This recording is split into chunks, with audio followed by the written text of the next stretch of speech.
Coucou, bonjour, bienvenue sur Des clics de vie. Aujourd'hui, j'aimerais vous parler d'un sujet qui me tient particulièrement à cœur, qui fait partie des sujets que j'aimerais alimenter sur cette chaîne, des pensées compulsives, comment j'en suis arrivée là. J'aimerais vous parler voilà, euh, de cette partie de ma vie hein, qui m'a quelque part poussé aujourd'hui à commencer cette chaîne ici en 2022 et de prendre en main mes finances personnelles, mon budget, la gestion de mes revenus. Donc, il n'y a pas longtemps, j'étais une dépensière compulsive. Je parle au passé, je me permets de parler au passé parce que bien que ce soit un passé très très récent, un passé pas lointain, euh, je crois que je suis dans la démarche ou alors je suis sur le chemin euh, de me soigner, de me débarrasser de cette maladie. Pour moi, c'est une maladie concrètement parce que quand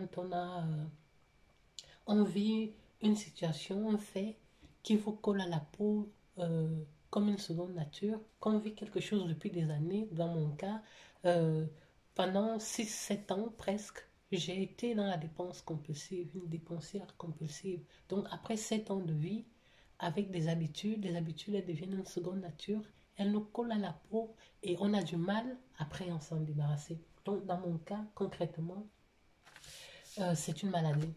Donc aujourd'hui, je parle de ça au passé parce que j'ai eu le temps, comment dire, j'ai eu le temps de me poser les bonnes questions. Je peux facilement, avec aisance, mettre le mot ou les mots sur le fait, euh, euh, parce que je pense que aujourd'hui j'ai traversé le stade de la honte, de la culpabilisation, de la colère envers moi-même, euh, de la culpabilité. Parce que pendant longtemps, j'ai fait l'autruche. Je me suis cachée pour ne pas voir le nœud du problème. Et je m'enfonçais. Je m'enfonçais. Et aujourd'hui, je trouve que oui, je m'en fous. C'est quelque chose qui m'a rongé, qui m'a miné. Et je dois en parler.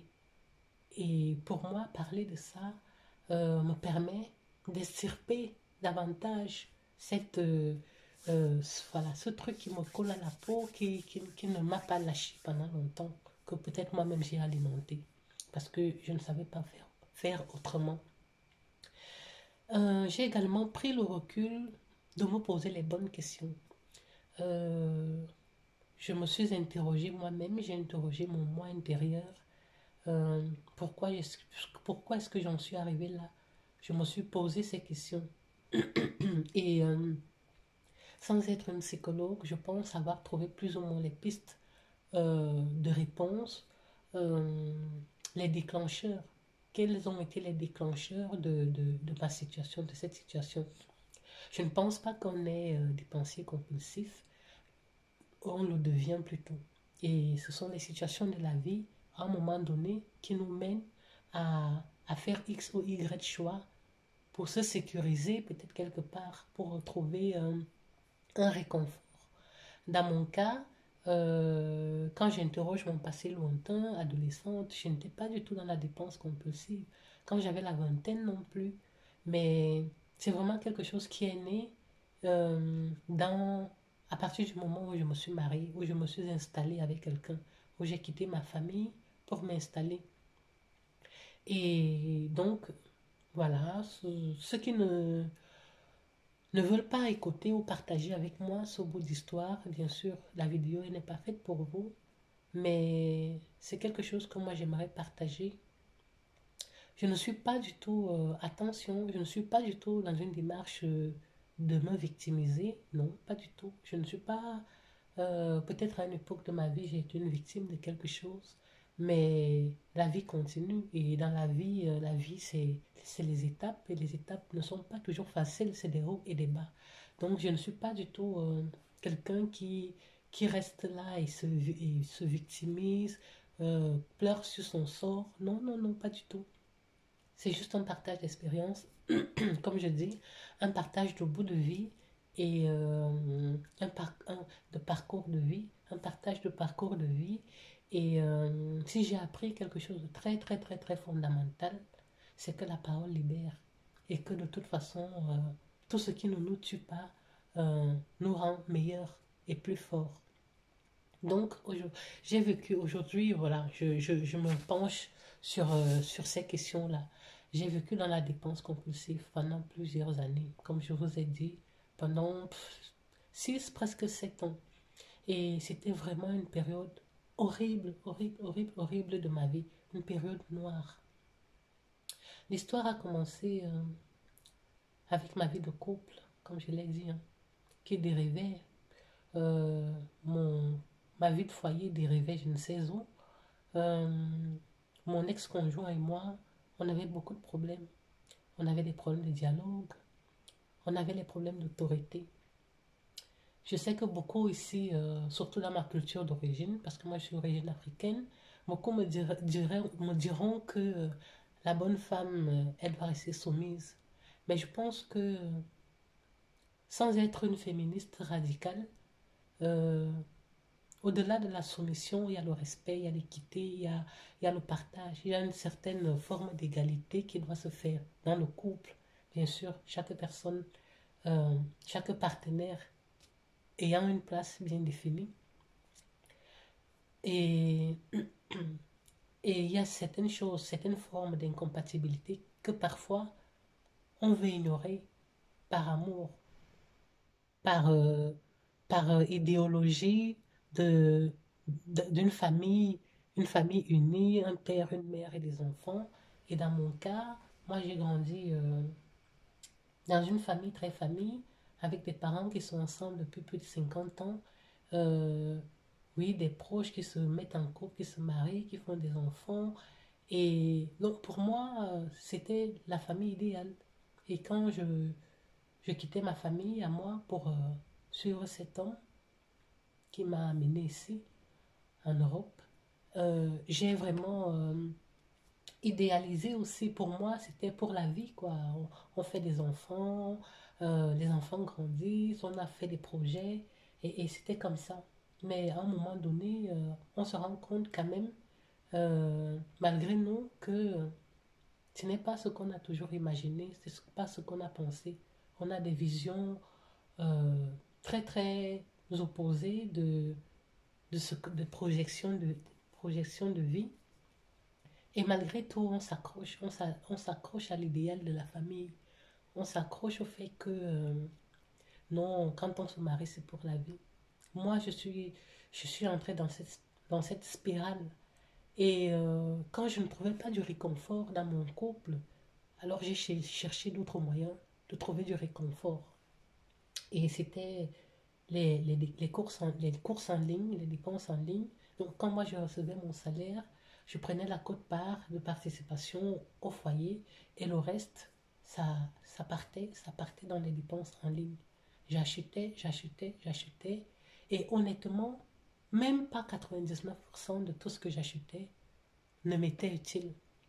Tout simplement parce que quand je me mettais, je passais des heures et des heures à regarder les sites, à regarder des produits, à regarder des mannequins. À ces moments-là, j'avais l'illusion d'être heureuse. Donc je trouvais du réconfort. Et quand ça n'allait pas, eh bien, je me ruais dans ces sites. Et dans ça, je trouvais du réconfort. Je dépensais, j'achetais, j'achetais. Et je suis même arrivée à un moment où les sites me faisaient tellement confiance après des années de clientèle que je pouvais acheter à crédit. J'achetais à crédit. Et au début, les 2 premières années, honnêtement, je me retrouvais dans... J'étais heureuse, j'étais bien, je me trouvais bien quand je faisais les achats et les achats que je cachais à mon ex-conjoint parce que je me faisais livrer chez des amis, je me faisais livrer chez des voisins, je me faisais livrer à mon lieu de travail euh, parce que il était hors de question qu'ils sachent que je fais tout ça, que de toute façon, on n'aurait pas été content, ça aurait été la guerre. Et, mais oui, mais et J'étais même au point où je récupérais les colis, je déballais, j'avais un grand sac, je mettais tout dedans et les cartons, je déchirais, je jetais dans les poubelles publiques. J'étais arrivée à ce stade-là de ma vie où je me cachais même pour faire ces achats parce que à un moment donné, je me suis rendu compte que ouais, c'est problématique quand même. Tu achètes pour 500, 600 euros, 700 euros par mois, tous les mois. C'est grave, quoi, pour des choses inutiles qui ne te servent pas. Donc pendant 2 années, comme je disais, j'étais bien. Au bout de la troisième année, j'ai commencé à éprouver vraiment un mal-être profond. Euh, J'achetais au moment où je fais l'achat, où je regarde, je suis contente, mais à partir du moment où je valide l'achat, je ressens de la tristesse, du vide, un vide profond intérieur. Je ressens, oui, je regrette. Et je regrettais, et malgré que je regrettais, j'avais toujours la possibilité de renvoyer tout ce que j'achetais. Mais quand je recevais le produit me sécurisait quelque part. Ça me redonnait du boost. C'était un booster pour moi. Parce que c'était, si je l'avais fait, si j'ai acheté, c'est parce que ça m'a réconforté de le faire. Alors, renvoyer, c'était comme rompre euh, la seule chose qui me sécurise. Donc, je gardais quand même les choses, les biens que je n'utilisais pas, mais parce que quelque part, j'avais l'impression que ça constituait une coque pour moi, pour me sécuriser. Alors, l'année où j'ai dit non, c'est bon, j'en pouvais plus, j'avais déjà des nuits blanches, pardon, je dormais très peu la nuit, euh, je stressais, j'étais stressée, de mal en pis, mon couple n'allait pas, battait de l'aile. Et un jour, j'étais enceinte de mon troisième, et j'avais un bébé de 10 mois. Donc les deux sont très rapprochés, ils ont écart d'un an. Et mon bébé, mon deuxième, avait 10 mois, le plus grand, 3 ans et demi. Alors j'ai reçu des factures, des rappels de factures. En un mois, j'avais commandé pour 1500 euros. 1500 euros. C'était. J'ai eu peur. J'ai eu peur. Quand j'ai vu ça, j'ai eu peur. J'ai eu peur de moi. J'ai eu peur de ce que je devenais. J'ai eu peur, tellement j'ai eu peur que je me suis dit, mais franchement, pourquoi est-ce que j'en suis arrivée là? Pourquoi est-ce que pour un idéal d'un couple qui vit 50 ans, qui voit les enfants grandir, les petits-fils naître, pourquoi pour un homme qui ne me considère pas vraiment à ma juste valeur, je devrais dégringoler à ce point? Ok, je ne dis pas que euh, je ne mets pas toute la faute de cette addiction sur mon ex-conjoint, hein. C'est peut-être il y a aussi des raisons intérieures à moi-même euh, qui ont fait qu'à un moment donné j'étais fragile et je ne savais pas remonter la pente. Alors je me suis dit, mais qu'est-ce que je fais? Qu'est-ce que je fais? À partir de ce moment-là, alors, je ne me suis pas arrêtée de faire les achats. J'ai continué dans ma spirale, mais j'étais malheureuse. Malheureuse. J'avais le mal-être et je n'arrivais pas à en parler. J'avais honte de parler de ça aux gens, de m'ouvrir aux gens, de leur dire, écoutez, j'ai un problème. Déjà, je n'arrivais pas à identifier ça comme problème. Pour moi, une femme doit se faire plaisir à ses enfants, que les enfants ne manquent de rien. Moi, j'étais dans cette logique-là, dans cette optique-là. Et dans mon esprit, ne pas manquer de rien, ça voulait dire acheter. Acheter.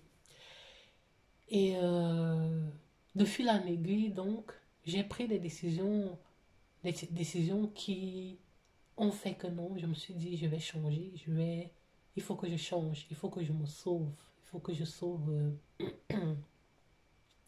faut que je me sauve de cette situation. Mon couple n'allait pas, ça battait de l'aile, je ne trouvais pas de soutien dans mon conjoint, je ne me trouvais pas de soutien en moi-même, parce que j'étais fragile quelque part, hein.